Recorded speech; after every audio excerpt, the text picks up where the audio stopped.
Hello guys! Welcome sa aking walang kwentang channel. So nandito na naman tayo para sa panibagong video. But before anything else guys, inaanyayahan ko pala kayong mag-subscribe and please like na rin yung ating bagong channel, JT Cup Gamer, kasi dito na tayo mag-upload ng mga panibagong videos natin guys. Then ilalagay ko na lang sa description yung link sa baba para madali nyo na lang siyang i-click. Then please subscribe and follow. Maraming salamat and have a good day!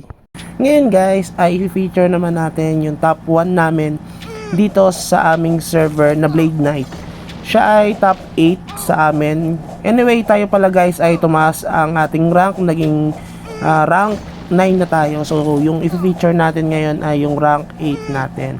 Tapos magko-comment lang ako ng konti doon sa isa nating kasama sa MU Monarch. Anyway, vlogger din siya, no, kung kilala nyo si N360 or kilala na Direct F2P guys, kasi meron siyang video about doon sa puro pang spender lang daw itong MU Monarch. Actually hindi naman talaga.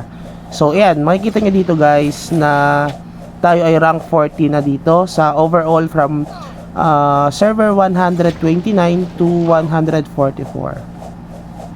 So dito naman ay rank 2 tayo sa Blade Knight. So rank 2 na tayo dyan guys ha, hindi na tayo rank 3. Kasi nag-change class yung rank 1 namin, no, yung Blade Knight. Pero sa aming server, tayo ay pang rank 9 dito.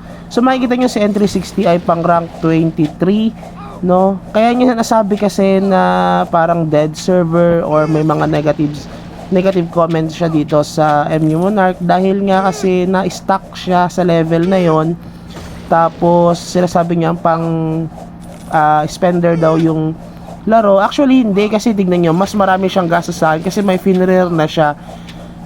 Pero tignan nyo naman, mas nauna tayo sa rank sa kanya. Tapos yung Papa Jan na yan, kita nyo naman, spender yun, ang naka 4th wing siya, pero mas mataas ang rank natin sa kanya. Pero minto na yun yung si Papa Jan, kaya naunahan na natin. Pero matagal, ang hirap niyang habulin dati. Napakalakas nun. So ang point ko lang doon ay hindi dahil pang free to play, ay hindi para sa mga spender lang itong MU Monarch, kasi kahit na free to play ka lang or yung 55 toppers ka lang guys, makakahabol ka dito. So ito naman yung ating rank 1 na Blade Knight. Unti lang yung difference namin dito guys, no. Sana maunahan na natin to, sana, pero mukhang mahirap. At saka kaduel ko palagi ito dahil sinusubukan namin yung 200 sword tsaka yung aking 100 sword, yung dalawang sword ko, tapos sa kanya yung single sword niya, pero more on attack damage yung sa kanya, no. So nag-experiment din kasi siya.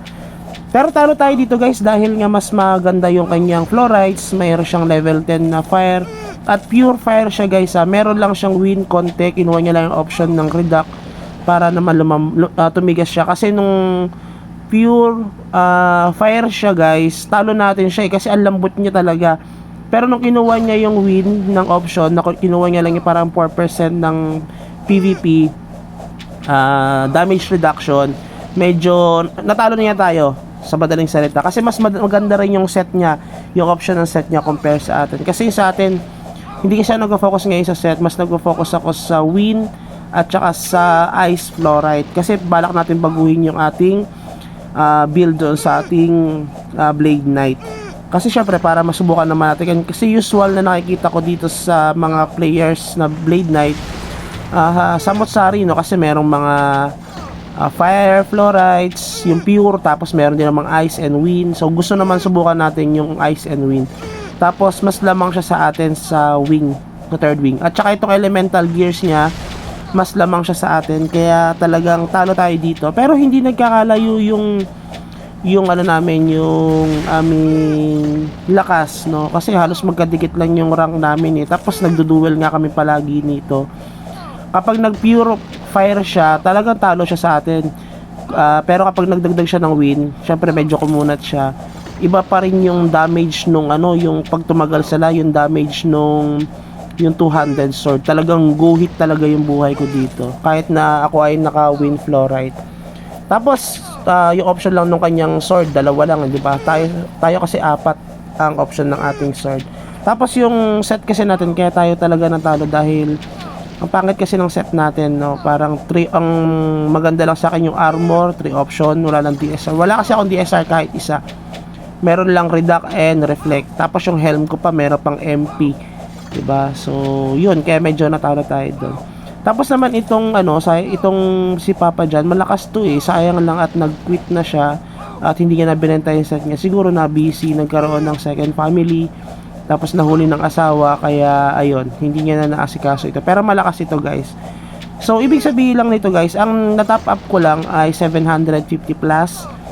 So kahit na ganon, makakahabol pa rin tayo. Basta grind lang kayo ng grind, magpa-level lang kayo, ay ma-reach nyo rin yung mga yung mga rankings nyo dito. Makakaabot pa rin naman kayo. Hindi dahil para lang sa mga spender ito guys. Kahit yung mga event, kahit hindi naman kayo gumastos masyado para doon sa events, ay makakahabol pa rin kayo. Kahit si Setsu, yung ating top 1 na Blade Knight, hindi yan masyadong spender. Saktong pag-spend niya lang kasi naka AA set na siya, complete yun, armor tsaka yung pants niya. Pero siya ay top 1 sa amin na Blade Knight. So si N360 kasi, feeling ko kasi napabayaan niya yung character niya, na busy siya.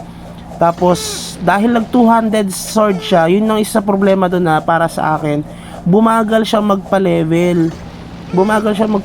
Guys. Biruin mo yun na parang na-stuck yung level niya sa ganon. Kahit si Setsu nung nag 200 sword siya, sabi niya daw medyo mahirap daw magpa-level. Nang konti lang naman, na very slight lang compare sa two swords.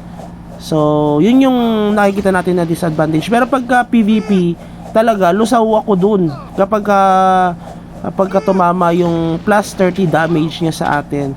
It's just so happen na meron tayong wind fluorite, kaya medyo nasusustain natin yung damage niya sa atin. Kaya medyo nakakasabay naman tayo. Sooner or later, siguro, makakahabol tayo kay Setsu.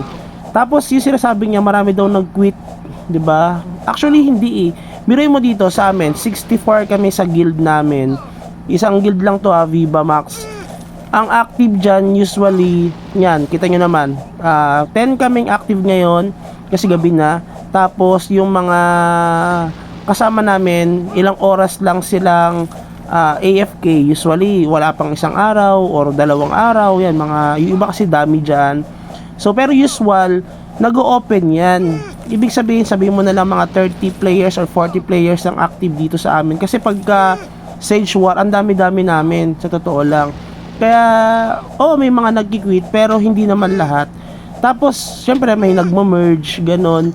Yung iba kasi mga players, kapag nag-merge kasi, lalo na kapag, nasa dulo kasi kami 144 kami yung dulo. Si N360 parang 141 pa yan. So, mas nauna pa sila sa amin. Pero kahit na ganon, tignan nyo na nakakasabay naman tayo sa ranking dito. Hindi ko lang alam kung ano ng status kung kami ay mag-PVP ni N360. Pero feeling ko panalo siguro tayo dito kay N360 kasi malayo na talaga yung aming pagitan. Siguro kung makarating kay N360 ito, siguro yung tong video na to, gaganahan yun maglaro ulit. Syempre, feeling niya hamunin siya dito sa MU Monarch at kaano naman natin siya, ka-server natin siya. Tapos itong Setsu, yung ano na yan, si Jenjen na yan, si Jejen, yan, tignan nyo naman yung nakita nyo kanina, hindi siya ganon ka free to play. Free to play lang siya konti, pero tignan nyo naman, top 6 ata namin siya, 'di ba? Wizard. Tapos yan, si N360 meron ng Fenrir na ganon, yung parang black na aso. Tayo wala pa. So ibig sabihin nun, mas marami siyang na-spend. Tapos sila sabi niya para sa mga spender lang ito. Hindi ko alam, syempre kung gusto niya mag-spend at mag number 1, mag ranking, or sabihin natin na para sa mga malalakas gumastos lang itong MU Monarch, edi gumastos din siya ng gumastos kung gusto niya mauna sa ranking, 'di ba? Pero para sa atin, ang itong MU Monarch ay kahit pa paano balance, kasi may nakita kasi ako MU Monarch na sobrang daming gasto sa totoo lang. Yung ibang mga online games, hindi naman din talaga sobrang gagasto. Tapos yung pala guys, parang wala siyang alternate account. Ako kasi, kaya tayo nakakahabol dito, meron tayong tatlong dalawang alternate account. Yun yung ginagamit natin na pang grind. Pag natapos kasi ako mag-grind dito sa ating Blade Knight, ang ginagawa natin, ginagrind natin yung ating Xiaomi at saka yung EMG para makakuha tayo ng fluorides at the same time nung ating MUC. Si N360 kasi parang walang ganun parang laro-laro lang siya. At saka bihira ko siya makita dito. Kasi syempre nasa 600 map na kami, siya ay nasa 550 map pa lang ata. So, yun lang siguro and have a good day. Bye-bye. Enjoy playing guys. Bye-bye.